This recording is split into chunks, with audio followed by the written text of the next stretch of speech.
ही भाजी आता कशी झाली आहे ते आपण पाहूयात।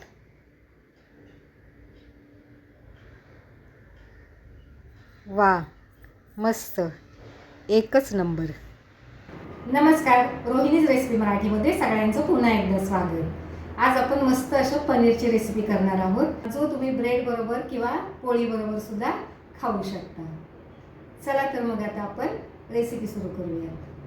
आता इथे खलबत्त्यामध्ये मी 1 इंच आल्याचा तुकडा आणि 10-12 लसणाच्या पाकळ्या घेतल्या आहेत आणि ते असं जाडसर छान कुटून घ्यायचं आहे। तुमच्याकडे असा खलबत्ता नसेल तर तुम्ही मिक्सरमध्ये पण करून घेऊ शकता, पण खलबत्त्यात कुटल्यामुळे त्याची चव फार छान लागते, म्हणून मी खलबत्त्यात कुटून घेतले। आणि आता मिक्सरच्या भांड्यामध्ये मी अर्ध गाजर आणि अर्ध बीटचे तुकडे करून घातले आणि त्याच्यात थोडंसं पाणी घालून त्याची अशी छान पेस्ट तयार करून घेतलेली आहे। आता गॅसवरती मी कढई ठेवली आहे, त्याच्यामध्ये तेल घातले। तेल गरम झाल्यानंतर त्याच्यामध्ये मी एक मोठा कांदा बारीक चिरून घातला आहे। कांदा चांगला गुलाबी रंग होईपर्यंत तेलात भाजून घ्यायचा आहे। कांदा जर चांगला भाजला नाही तर खाताना कांदा असा थोडा कच्चा स्मेल भाजीचा येऊ शकतो किंवा मग कांदा दाताखाली असा कच्चा लागतो, म्हणून कांदा चांगला भाजून घ्यायचा आहे। कांदा भाजून झाल्यानंतर मी त्याच्यामध्ये आलं लसूणची पेस्ट टाकली, नंतर परतून घेतलं पुन्हा छान।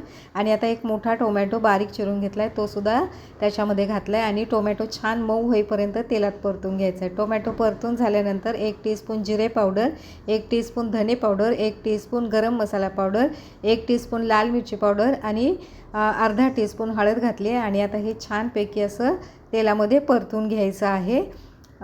हे जेवढं तुम्ही तेलात छान परतून घेता तेवढं छान भाजीची टेस्ट लागते। आता हे गाजर आणि बीटची पेस्ट त्याच्यामध्ये घातले।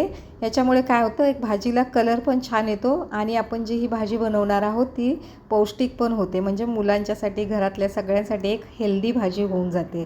तर आता हे छान परतून घेतल्यानंतर हे जर मिश्रण तुम्हाला थोडंसं कोरडं वाटत असेल तर त्याच्यात तुम्ही अगदी 2-3 छोटे पोहे खायचा चमचा आहे तेवढं तुम्ही पाणी घालू शकता। आता ह्याच्यावरती मी एक 5 मिनटं झाकण ठेवलं आहे। 5 मिनटांनी झाकण काढून घेतलं आहे। कांदा आणि टोमॅटो आणि बीटला गाजरला जे पाणी सुटलं होतं त्याच्यातूनच हे छान असं मऊ झाले, मला पाणी घालायची गरज पडली नाही। आता इथे मी 200 ग्रॅम पनीर घेतलं, ते पनीर खिसून घेतलं आणि ते आता त्याच्यामध्ये घातलं। पनीर छान याच्यामध्ये मिक्स करून घ्यायचं आहे। ही भाजी पावाबरोबर खूप छान लागते किंवा ब्रेड बरोबर पण तुम्ही खाऊ शकता किंवा फ्रँकीसारखं चपातीचा रोल करून पण तुम्ही मुलांना देऊ शकता। आता याच्यामध्ये मी 1.5 एकटाचं चीज घातलेलं आहे। हे गाईच्या दुधापासून बनवलेलं चीज आहे, याची टेस्ट खूप छान लागते। आता हे ह्या भाजीमध्ये घातल्यामुळे काय होतं, भाजीची चव आणखीन जास्त वाढते आणि मुलं तर चीज आवडीने खातात, म्हणून ह्या भाजीमध्ये तुम्ही नक्की चीज घाला। तुम्हाला नको असेल तर तुम्ही नाही घातलं तरी चालेल। आता हे चीज याच्यामध्ये छान मिक्स करून घ्यायचं आहे आणि 1-2च मिनटं फक्त आपल्याला याच्यावरती झाकण ठेवायचं आहे।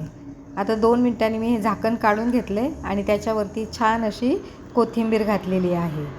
आता ही भाजी आपण सर्व करूयात। हे पहा, खूप छान लागते ही भाजी।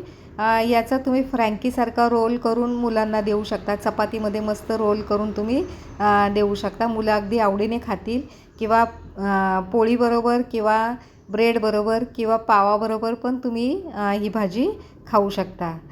तुम्हाला जर आजची रेसिपी आवडली असेल तर चॅनलला सबस्क्राईब करा, रेसिपीला लाईक करा आणि रेसिपी आपल्या मित्रमैत्रिणींबरोबर शेअर करा। पुन्हा भेटू नवीन रेसिपी।